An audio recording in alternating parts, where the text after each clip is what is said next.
तो दोस्तों स्वागत है आप लोग का Q&A विद सत्यम में। दोस्तों एलपी और टेक्नीशियन की वैकेंसी आ चुकी है। एलपी की वैकेंसी चल रही थी, टेक्नीशियन की भी आपकी आ चुकी है। तो दोस्तों मैं आप लोगों की साइंस की दोस्तों क्वेश्चन कराने वाला हूं, टोटल 3000 क्वेश्चन। तो जिसमें दोस्तों मैं आपके फिजिक्स के 1000 और केमिस्ट्री के 1000, उसके बाद आपके बायो के भी 1000 क्वेश्चन कराने वाला हूं। दोस्तों आज बायो का क्लास आपके डेली फिजिक्स केमिस्ट्री और बायो की क्लास डेली आपकी आएंगी, जिसमें आपका 30 क्वेश्चन अब आपके फिजिक्स के होंगे, 30 आपके बायो के होंगे, 30 आपके केमिस्ट्री के होंगे। तो चलिए दोस्तों, अगर आप लोग नए आए तो मैंने सोचा आपको बता दें। चलिए दोस्तों स्टार्ट करते हैं। क्वेश्चन आपका आज से बायो की क्लास फर्स्ट है, तो इसको देखते हैं। बायो के क्वेश्चन जो प्रैक्टिस कराने वाला हूँ। तो क्वेश्चन नंबर पहला, आप शरीर की सबसे बड़ी ग्रंथि कौन है? अगर आंसर आपको पता है तो साथ में कमेंट भी करते चलिएगा, आपकी प्रैक्टिस अच्छी होने वाली है।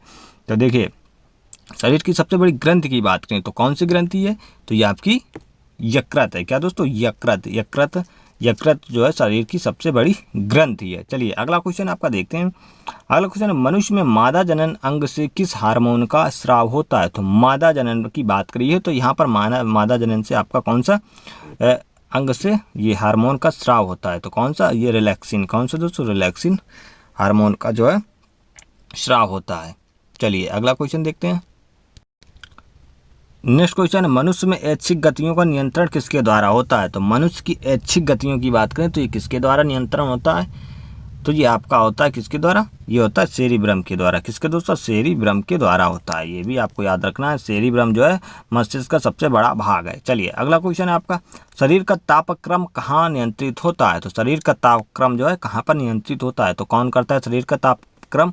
या आपका हाइपोथैलेमस। क्या दोस्तों? हाइपोथैलेमस जो है आपका शरीर का तापक्रम नियंत्रित करता है, हाइपोथैलेमस। चलिए अगला क्वेश्चन, अमीबा में भोजन का अंतःग्रहण किसके द्वारा होता है? तो अमीबा में जो आपका ये जो है अंतःग्रहण किसके द्वारा होता है? ये आपका जो है किसके द्वारा होता है? कूटपाद के द्वारा। किसके द्वारा? कूटपाद के द्वारा होता है। अमीबा का शेप कोई कुछ किसी प्रकार का नहीं होता है, तो आपका जो है इस प्रकार से होता है। इसके अंदर जीवाणु जाता है और इसको कैद करके वो कूटपाद के जरिए इसको खा लेता है। चलिए, निम्न में से कौन सा एंजाइम लार में पाया जाता है? तो लार में आपका कौन सा एंजाइम होता है? तो इनमें से आपका जो है लार में आपका होता है कौन सा? टाइलिन। ये आपका कई बार पूछा जा चुका है, तो कौन सा होता है? टाइलिन। चलिए अगला क्वेश्चन है आपका, वह प्रक्रिया जिसके द्वारा मनुष्य श्वास ग्रहण करता है तथा छोड़ता है, तो वह कौन सी प्रक्रिया है? तो वह प्रक्रिया आपकी है श्वासोच्छ्वास। कौन सी दोस्तों? श्वासोच्छ्वास प्रक्रिया है। चलिए अगला क्वेश्चन है, ऊर्जा उत्पादन के लिए कोशिका प्रायः किसका प्रयोग करती हैं? तो ऊर्जा उत्पादन के लिए जो है कोशिका प्रायः किसका प्रयोग करती हैं? तो ये आप करती हैं किसका? ग्लूकोज का। किसका? ये ग्लूकोज का प्रायः उपयोग करती हैं कोशिका ऊर्जा उत्पादन के लिए। चलिए अगला क्वेश्चन है आपका, किस अभिक्रिया द्वारा पौधों में ऑक्सीजन बाहरी वातावरण से कोशिकाओं में पहुंचता है? तो कौन सी अभिक्रिया होती है जिसके चलते पौधों में ऑक्सीजन जो है बाहरी वातावरण से कोशिकाओं में पहुंचता है? तो ये आपके ऑप्शन है। तो ये देखिए, ये कौन सी प्रक्रिया होती है? विसरण प्रक्रिया। कौन सी? विसरण प्रक्रिया के चलते जो है ये सब कुछ होता है। अगला क्वेश्चन है, श्वसन की प्रक्रिया में खाद्य पदार्थों की परिणति क्या होती है? तो श्वसन की प्रक्रिया में खाद्य पदार्थों की परिणति क्या होती है? तो परिणति क्या होती है? तो ये आपकी होती है विघटन। क्या दोस्तों? विघटन होती है। चलिए अगला क्वेश्चन है, खाद्य पदार्थों का पौधों में स्थानांतरण का मुख्य रूप कौन सा है? तो कौन सा स्थानांतरण खाद्य पदार्थों में पौधों का स्थानांतरण मुख्य रूप से कौन सा है?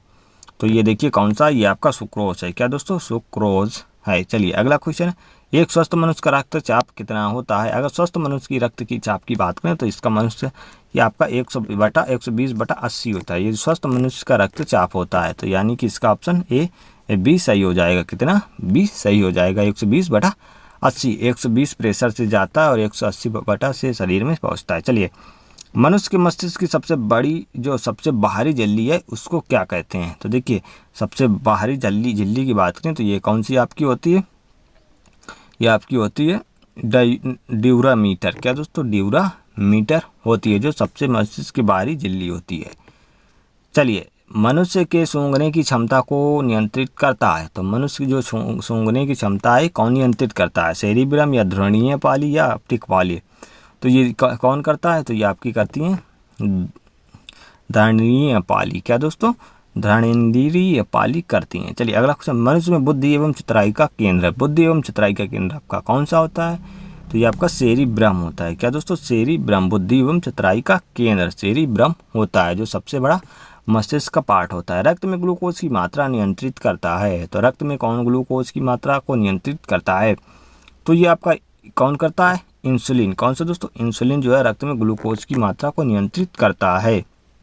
ये भी आपको याद रखना है। चलिए अगला क्वेश्चन है, ऑक्सीजन है, तो ऑक्सीजन क्या है?